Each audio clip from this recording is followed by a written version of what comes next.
uniforming neck? No, it's expanding them. Okay. Because they're going to get slightly bigger. Now, again, the one we're going to use is already in the neck turning tool. We'll come to that later. But again, these are E, expand, and T turn. But the carbide turn one is already over there. So, but again, this is just a recap, right? So, the expand one is always a little bit bigger. So call it 0.336, right? 0.336, and then this is the turn one. And it is 3.355. So there's a half a thou difference between these two. And that's about what it is on the carbide one that's in the tool. We'll get to that later. The other one was 0.335? Yeah, and there was half a thou. In other words, one's half a thou. And that was the turn. And just because you order them, say you go order them from, it's the relationship between the two that matters more than the actual dimension. See, this turn one is about 3.355. That's 335 and a half. I gotta stop smoking. And the big one was 336. All right. When you expand them, you want me to turn them next? We're going to turn necks. We have to turn the necks because that's a tight neck gun. And in fact, she wrote this, a 365 neck in that gun. And ask that question when we get to seating bullets and stuff, because that's too much to go into right now. Your neck is too, when yours, do you know? I don't know. People are going to get confused is the deal. You'll get me confused. I already am confused. All right. Okay. So we're going to run these up, right? And we already did this, but I'll do it again just to keep it clear in my mind. So right now, on the inside, these are measuring about 335, 0.335. And the expander that we're running into it measures about 336. Now you realize, actually about 336, 336.5. It's going to spring back a little too. So guys are like, okay, are you really pushing it up? A little wee bit, but mostly we're just getting them uniform. That's why we're doing it. We want them to be uniform. And we're going to iron those wrinkles out of them also. 368. This is 368. Mine's 364. Imperial Dry Lube. It's graphite. Don't get this on stuff. I mean, it just gets everywhere. It'll just make a heck of a mess out of stuff. All right, we need a dye for it. Again, I just got done showing this stuff. Get this at Sinclair. This dye, I mean, I'm pretty impressed with this. I've used this forever. I mean, the design is so good because see, it's somewhat loose to begin with, right? But then they've got the cap so it won't go the whole way down, right? It goes down, and then you can hear it in there, and it's completely loose, right? It just goes wherever it wants to go. And again, I don't use a lock ring. I don't want to use a lock ring. Now, here's something else. This is something else that I would have probably forgot to say.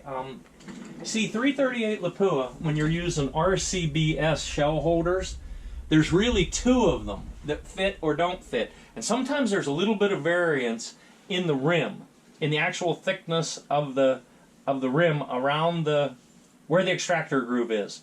All right, I got to get my terminology right. So, no, I have it written on the box. 338 Lapua. It's RCBS number 14 or number 48, and it depends on which lot of brass you have, which one you're going to be using. But I just need a shell holder right now, so I'm going to look over here. 48. Yeah, 14 or 48. 14 or 48. And look, the best way to do it is just hold the shell holder in your hand and see if it'll go on. Right? And that goes on fine. And do I happen to have I'm sure I have a 14 here too. I got a zillion shell holders. There's a 38. Of course, it's going to make me hunt. 38. We don't really have time for this. 38.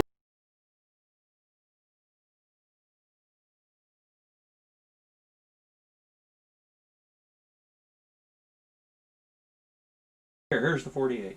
All right, so So this one fits fine, a little bit tighter. That one fits fine in the 48, and it fits fine in the 14. Okay, now that was just a long-winded explanation, but I have saw where a certain lot of Lapua brass will go in one, but will not go in the other. Okay, and it's the difference in the actual thickness of the rim right there. These seem like it's fine. We'll keep both of those out. Put all the rest of these away. What a mess.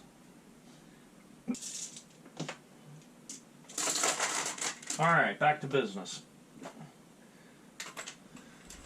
All right, so put that in there. It doesn't seem like it's going to matter which shell holder we use today.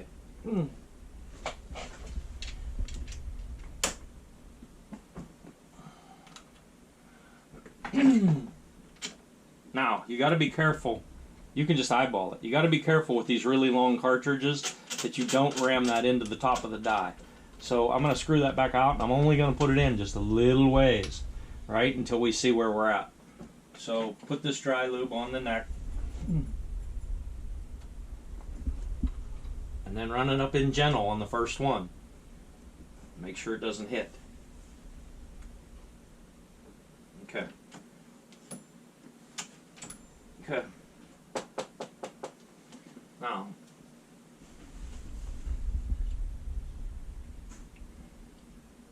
I mean, it just went, we're at 0.3365.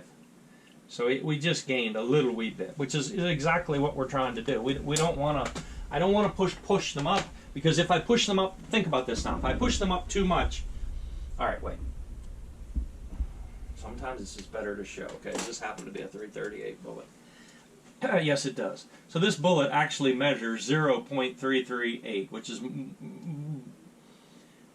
all 30 caliber bullets do not measure .308. All 338s don't measure exactly 338, but they're always within a couple tenths, okay? Very close.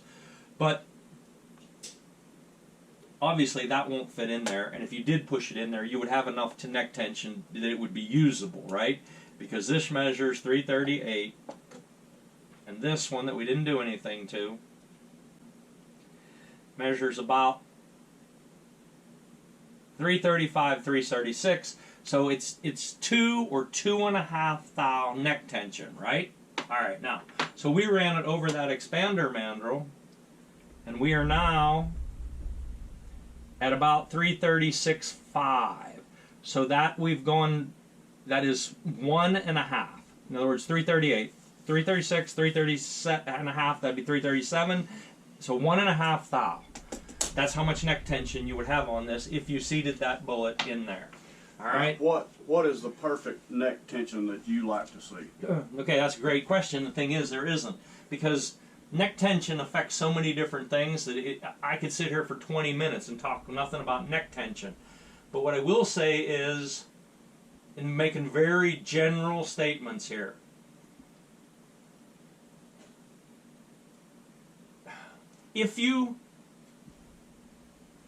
most guys who are competing are using relatively light neck tension, all right? Most guys who are using hunting ammo, and all factory ammo, is using fairly heavy neck tension. But the only thing you know for sure is that somewhere between light neck tension and heavy neck tension, your gun will like one of those somewhere in through there. But that's another reason why to have so many bushings, because I'm getting off track again, but you realize we're pushing this up. Let's say we pushed it up too far. Well then, to get the right amount, and if we pushed it up more, we would get to the point, where'd that bullet go? We would get to the point where the bullet would just drop through the case, right? All right. If we were at that point, then we could start using those bushings, those are in 1 thou increments, to start slowly pushing it back down, right? All right. If you did that and you were working through all them bushings, you would find that at some point, two things would happen. You would get the optimum level of accuracy, but more importantly, you would get uniform numbers across the chronograph. In other words, extreme spreads, standard deviations. And if you really, really want to get good numbers across the chronograph, as in uniform numbers, neck tension plays a big role in that. And if you think about it, the degree to which that neck squeezes that bullet, first of all, if it varies, it's going to take different amounts of pressure to push the bullet out, right? So you're going to get different velocities. But more than that, the pressure curve that builds inside the case, if it takes the exact same amount of pressure to pull each and every bullet, the pressure curve is going to build the same, and hopefully the bullets are going to go across the chronograph uniformly. In other words, no small standard deviation, small extreme spreads. Okay, so let's get to the practical side of it.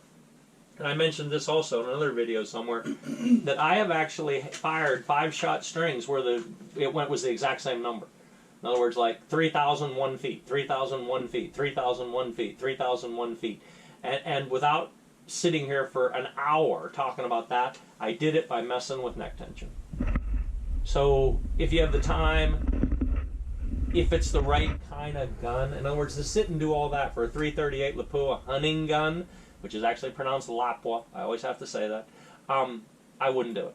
It's too much time, energy, and work, plus you're putting all them rounds through your gun. But let's just say it's a 6BR bench gun or a 6BR varmint gun, and you actually want to see what you can really achieve, right? Well then, messing with neck tension is one of the different protocols that you can do to make your gun more accurate and to get better numbers across the chronograph. Again, I got way off track there. So anyways, we push that up, right? Now, what I want to do, though, is, look, this one right here is really, really crushed. I mean, it's crushed quite a bit right there. So let's push it up and get it uniform. I want to get a picture. I think you had me buy that dry loop. Yep. But I want to get a picture of that just in case. All right, so I don't know. Again, obviously it ironed it back out, right? It is now perfectly round, or as close to perfect as you can get. Here, there's another one in here. Right here's another one that's beat up pretty bad, right? So it's obviously not even close to being round. Mm-hmm. So run it in there, and it'll be round. There you go. All right, so we got to run all these through here. No big deal. What are you gonna do next, Scott? Just wait. Okay, I didn't know if you wanted me to start on something.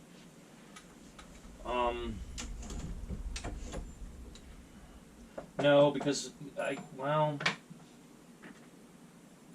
mean, I can do that right there, Scott, if you want to start on something else.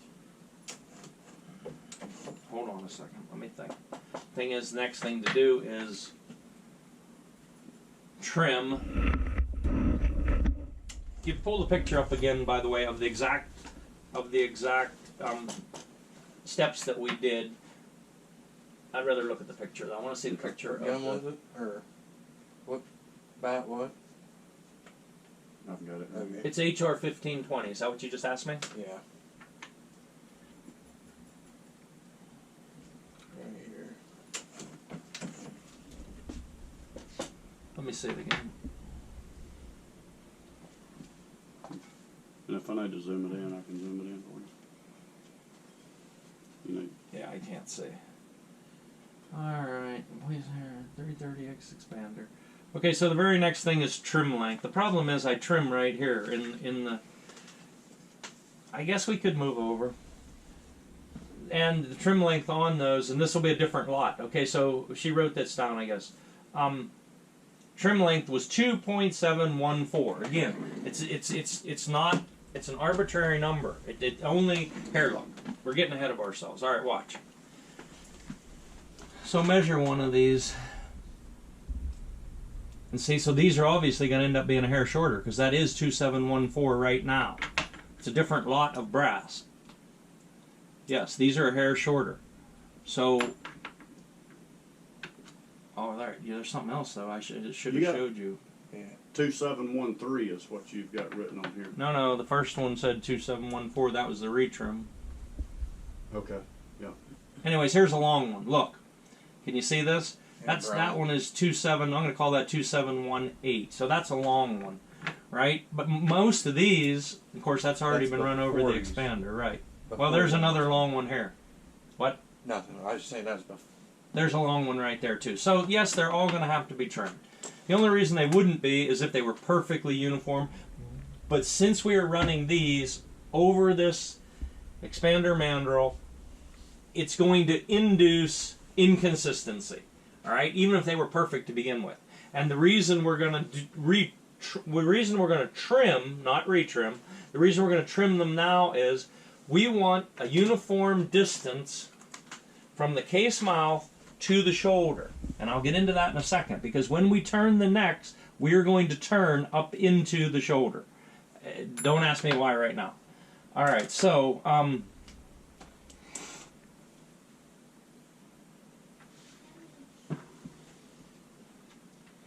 we're getting too many things going on at once.